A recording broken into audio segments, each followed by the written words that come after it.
Pressure ڈالا جا رہا ہے.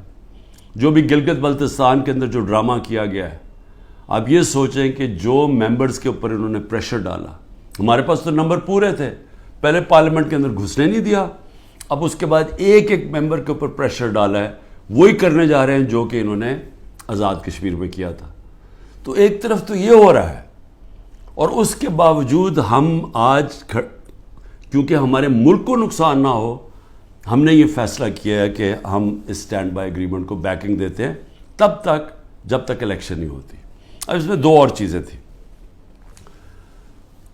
میں نے آئی ایم ایف کے جو امریکہ سے جو ہیڈ تھے, ان سے جو میں بات کر رہا تھا, ان کو میں نے ایک چیز سمجھائی کہ میں نے کہا جب تک اس ملک میں پولیٹیکل سٹیبلٹی نہیں آتی, سیاسی استحکام نہیں آتا, تو یہ جس طرح یہ ملک چل رہا ہے, یہ اب تھوڑی دیر اگر آپ 3 ارب دے بھی دیں گے اور 3 ارب ڈالر کی دینے میں تھوڑے سے اور ڈالرز بھی 5-6 ارب ڈالر اور بھی آ جائیں گے, تو یہ تو کینسر کا علاج ڈسپلن سے ہو رہا ہے. جو کینسر ہے وہ پھیلتی جا رہی ہے, اور کینسر کیا ہے کہ ملک میں سیاسی استحکام ہی نہیں ہے. اور وہ کیوں نہیں ہے؟ کیونکہ یہ سب پارٹیز نے مل کے اور ساتھ اسٹیبلشمنٹ, کیونکہ تحریک انصاف اقتدار میں نہ آئے, الیکشن تب کروائیں گے جب یہ سمجھتے ہیں کہ پارٹی تحریک انصاف الیکشن نہیں لڑ سکے گی. جب ان کو اوپر اتنا دباؤ ڈالیں گے, اس کو اس طرح کرش کریں گے کہ جب وہ بالکل الیکشن نہیں لڑ سکے گی تب الیکشن کروائیں گے. میں آج اپنی قوم کے سامنے کہنا چاہتا ہوں کہ یہ جب سے رجیم چینج ہوا ہے, جب سے ہماری گورنمنٹ گرائی ہے, تب سے کوشش کر رہے ہیں پارٹی کو ختم کرنے کی. اور کوئی ان کو جو سب اوپر پاور میں بیٹھ کے تحریک انصاف کو ختم کرنے کی کوشش کر رہے ہیں, ان کو کوئی ملک کی فکر نہیں ہے. انہوں نے جو پاکستان کی معیشت سے کیا, میں آپ کو پھر کہتا ہوں دشمن بھی نہ کریں. میڈیا کنٹرول کر لیا ہے, ایک کنٹرول میڈیا ایک بات کرتا جا رہا ہے کہ جو ہو, یہ تو پیچھے سے یہ تحریک انصاف کی وجہ سے ساری مشکلات آئی ہیں. پھر سے میں کہتا ہوں کہ ہر سال شائع ہوتا ہے اکنامک سروے آف پاکستان. ذرا اکنامک سروے آف پاکستان میں دیکھ تو لیں کہ بینکرپٹ گورنمنٹ 2018 میں ملی, اور کرونا کے باوجود کیسے اس 6% پاکستان کی معیشت آگے بڑھ رہی تھی, گروتھ ریٹ تھی. 2 آخری سالوں میں جو ایوریج تھی وہ 6% تھی. تو کتنی دفعہ پاکستان کی معیشت اتنی تیزی سے اوپر گئی ہے. انڈسٹری بڑھ رہی تھی, دولت میں اضافہ تھا, پر کیپٹا انکم بن رہی تھی, ٹیکس بڑھ رہے تھے, ایکسپورٹس بڑھ رہی تھیں, ریمیٹنسز بڑھ رہی تھیں. تو جب ایک ملک ترقی کر رہا تھا, اس گورنمنٹ کو گرا کے جس کو لے کے آئے ہیں, انہوں نے کیا ہے؟ انہوں نے جو ان کی جو پالیسیز تھیں, اور یہ ہمیشہ یہ ملک بینکرپٹ چھوڑ کے گئے ہیں. 99 میں بھی جب یہ نون لیگ گئی ملک بینکرپٹ تھا, 2018 میں بھی بینکرپٹ کر کے گئے, اور پھر آتے ساتھ ہی ایک اکانومی جو چل رہی تھی اس کو بینکرپٹ کر دیا.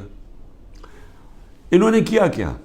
انہوں نے پہلے بھی جب ایکسچینج ریٹ کو زبردستی روک دیا جب 2018 میں, تو ایکسپورٹس گر گئی. انہوں نے روپے کو جب اوپر رکھا جو اس کی مارکیٹ ویلیو نہیں تھی, تو اسے ہوا کیا؟ امپورٹ سستی ہو گئی, ایکسپورٹس مہنگی ہو گئی, ایکسپورٹس گر گئی. جب ایکسپورٹس گریں ڈالر کی, جب 3 گنا زیادہ جب امپورٹس ہو جائیں ایکسپورٹس کی, تو وہ ملک کیسے آگے ترقی کر سکتا ہے؟ تو تب بھی انہوں نے یہی کیا. اس بار آتے ساتھ ہی انہوں نے یہ نون لیگ نے پھر وہ کیا, روک دیا اس کو روپے کو گرنے سے. لیکن مصنوعی طور پہ جب آپ روکتے ہیں, اس کا کیا ہوا کہ ریمیٹنسز گرنی شروع ہو گئی, ایکسپورٹس گرنی شروع ہو گئی. پھر را مٹیریلز جو امپورٹ کرتے ہیں ہم انڈسٹری کے لیے, اس کو بند کر دیا. انڈسٹری نیچے جانی شروع ہو گئی, ٹیکس کلیکشن نیچے جانی شروع ہو گئی. 3 ارب ڈالر کا ہمیں مل رہا ہے اس وقت آئی ایم ایف سے اسٹینڈ بائی ایگریمنٹ پہ جو پیسہ آئے گا. 7 ارب ڈالر صرف 1 سال میں پاکستان کو نقصان ہوا ہے ایکسپورٹس کی کمی میں اور ریمیٹنسز کی کمی میں. ریمیٹنسز کی کمی میں کیوں ہوا؟ کیونکہ اتنا فرق پڑ گیا مارکیٹ میں، روپیہ کی قدر کدھر چلی گئی اور آفیشل کدھر تھی کہ لوگوں نے بینکوں کے تھرو پیسہ نہیں بھیجا، دوسری طرح پیسہ بھیجنا شروع کیا، ہمارا ریمیٹنسز کم ہو گئی اور ایکسپورٹس کم ہونی تھی. جب انڈسٹری کے اوپر انہوں نے را مٹیریل بند کر دیا، ایکسپورٹس کم ہو گئی. تو $7 ارب کا ایک سال میں کمی آئی ان کے دور میں، جبکہ $3 ارب کا ہم اب قرضہ لے رہے ہیں. قرضے بڑھتے جا رہے ہیں، آمدنی سکڑتی جا رہی ہے. کوئی ملک چل سکتا ہے ایسے؟ اور کتنی دیر چلے گا؟ اور پھر اوپر سے سیاسی استحکام ہی نہیں ہے. لوگ ملک چھوڑ کے جا رہے ہیں، ملک سے ڈالرز باہر جا رہے ہیں. جب پروفیشنلز بھی باہر جا رہے ہیں اور ڈالرز بھی باہر جا رہے ہیں تو آگے کیا رہے گا مستقبل پاکستان کا؟ اس لیے ہم نے IMF کو بھی سمجھایا، میں نے اس کو سمجھایا. میں نے کہا دیکھو، جب تک فری اینڈ فیئر الیکشنز نہیں ہوں گے یہ ملک اب یہاں سیاسی استحکام نہیں آئے گا اور اکانومی ٹھیک نہیں ہونے لگی. لیکن بدقسمتی کیا ہے کہ حکومت دوسری، یہ جو پالیسیز ہیں جو پاور میں بیٹھے ہیں وہ دوسری طرف جا رہے ہیں. بجائے صاف اور شفاف الیکشن کروا کے ایک سیاسی استحکام آئے، ایک ایسی حکومت آئے جو پبلک کی ووٹ سے آئے، پبلک کے مینڈیٹ سے آئے، 5 سال کے لیے آئے، وہ پھر مشکل فیصلے کرے. مشکل فیصلے کا مطلب اصلاحات کرے. اصلاحات تب ہوتی ہے ملک میں جب پبلک ایک گورنمنٹ کے ساتھ کھڑی ہو، اعتماد رکھیں گورنمنٹ میں، تب مشکل فیصلے ہوتے ہیں. جب وہ گورنمنٹ ان کو کہے کہ یہ ہم اس ملک میں سرجری کر رہے ہیں، یہ ہم اصلاحات کر رہے ہیں، آپ کو شروع میں تکلیف ہوگی لیکن بعد میں آپ کے حالات بہتر ہو جائیں گے. لیکن وہ گورنمنٹ کر سکتی ہے جس کو پبلک اس پہ اعتماد رکھے. اب ان کے اوپر کس نے اعتماد رکھنا ہے؟ کیونکہ جو انہوں نے کہا کہ جی میں 200 سے کم روپیہ کروں گا، آتے ساتھ اس نے کہا ڈالر کم کروں گا، پہلے تو کہا 100 سے کم کروں گا، یہ سارے انہوں نے نعرے مارتے رہے. ہم مہنگائی کم کریں گے، مہنگائی بھی تاریخی، روپیہ بھی تاریخی طور پہ نیچے گرا. اس کے علاوہ جو انہوں نے وعدے کیے سب کے سامنے ہیں کہ کدھر کھڑے ہیں، لوگوں کے آج حالات کیا ہیں. تو اب ان کے اوپر تو اعتماد آنے نہیں لگا. جو کوشش کی جا رہی ہے انجینئرنگ کی، وہ یہ لوگ پھر واپس آ جائیں گے. تحریک انصاف کو کوشش کی جا رہی ہے کہ اس کو ختم کیا جائے. تو اس سے تو سیاسی استحکام نہیں آنے لگا اور اس سے تو آگے کوئی ملک کا مستقبل ہی نظر آ رہا. تو لہٰذا ہم نے ان کو یہ ضرور کہا ہے کہ دیکھیں جو آئین کہتا ہے، آئین کے مطابق الیکشن کروائے جائیں. آئین جو فنڈامنٹل رائٹس، بنیادی حقوق کی حفاظت کرتا ہے، وہ اس کو امپلیمنٹ کیا جائے. کیونکہ آپ صرف اگر پیسے دے ہی دیں گے، پھر سے میں کہہ رہا ہوں کینسر کا علاج ڈسپلن سے ہوگا، تھوڑی دیر کے لیے فائدہ ہو جائے گا. کینسر تو پھیلتی جا رہی ہے.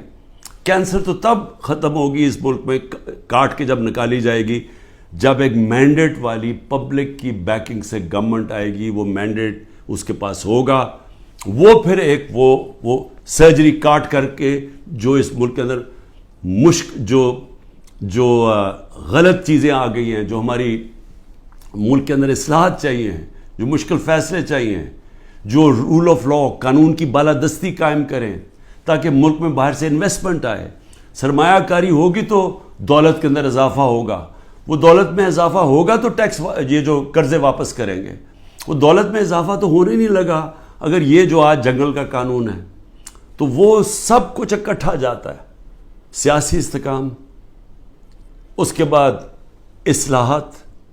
اصلاحات میں سب سے پہلی اصلاحات رول آف لا، قانون کی حکمرانی، یہ جو جنگل کا قانون ہے یہ ختم کیا جائے، اور اس کے بعد پھر سرمایہ کاری ہو، اور اس کے بعد اس ملک کے اندر دولت میں اضافہ ہو، اور اس کے بعد ہم اپنے قرضے واپس کریں اور خوشحالی آئے پاکستان میں، لوگوں کو نوکریاں ملیں، بے روزگاری ختم ہو، دولت میں اضافہ، لوگوں کو باہر نہ جانا پڑے. تو وہ تو شروع ہوگا صاف اور شفاف الیکشن سے.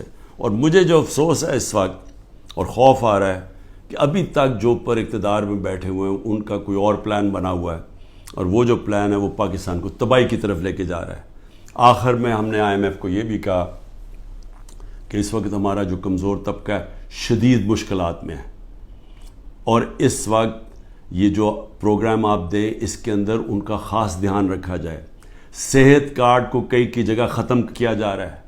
یہ ایک اتنی بڑی نعمت ہے غریب لوگوں کے لیے, مڈل کلاسز کے لیے, سفید پوش کے لیے, کہ اتنی مہنگائی کے اندر کم از کم ان کا علاج وہ جائیں تو کم از کم وہ جو ہمارا صحت کارڈ کہ 10 لاکھ روپے تک ان کو کسی بھی ہسپتال میں علاج ملنا چاہیے, اس کو رول بیک کیا جا رہا ہے.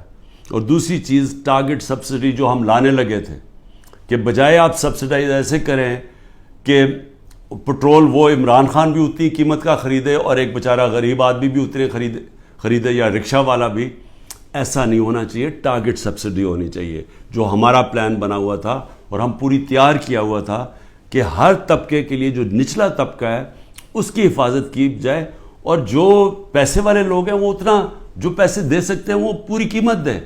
لیکن اگر آپ کم قیمت کریں گے تو سب کے لیے وہ قیمت نہ ہو. نچلے طبقے کو سستی دیں اور جو پیسے دے سکتے ہیں وہ پوری قیمت دیں, جو ساری دنیا میں ہوتا ہے. یہ پلان بھی بڑا ضروری ہے نچلے طبقے کو موجودہ مہنگائی سے ان کی حفاظت کرنے کے لیے. یہ بھی ہم نے اپنی بات کی ہے, ہوتا یا نہیں میں نہیں جانتا. آخر میں صرف اپنے پاکستانیوں کو کہنا چاہتا ہوں کہ دیکھیں, آپ سب کے لیے بڑا ضروری ہے سمجھنا. آپ یاد رکھیں کہ اگر یہ پولیٹیکل انجینئرنگ کے تحت اسی طرح ایک فراڈلنٹ الیکشن سے, جس طرح کہ یہ سندھ میں ابھی الیکشن کرواتے ہیں, اگر اس طرح کے الیکشن سے یہی لوگوں کو واپس لے کے آنا ہے اور ملک کی سب سے بڑی جماعت کو کونے پہ لگانا ہے, ختم کرنے کی جو کوشش کی جا رہی ہے, اس سے سب سے بڑا نقصان پاکستان کی عوام کو ہے. اور 14 مہینے میں جو نقصان ہو چکا ہے, یہ مزید اور زیادہ نقصان ہوگا. یہ برداشت کر سکتی ہے قوم یا نہیں؟ میرے خیال میں یہ نہیں کر سکتی. میرے خیال میں یہاں ایک ایسا حالات ہو جائیں گے جو سب کے ہاتھ سے باہر نکل جائیں گے, جیسے سری لنکا میں حالات ہو گئے تھے. اور عجیب چیز سن رہی ہے کہ سری لنکا کے آج ہمارے سے بہتر حالات ہو گئے ہیں. یہ بھی آپ کو دھچکا لگے گا سن کے. پاکستان پائندہ باد.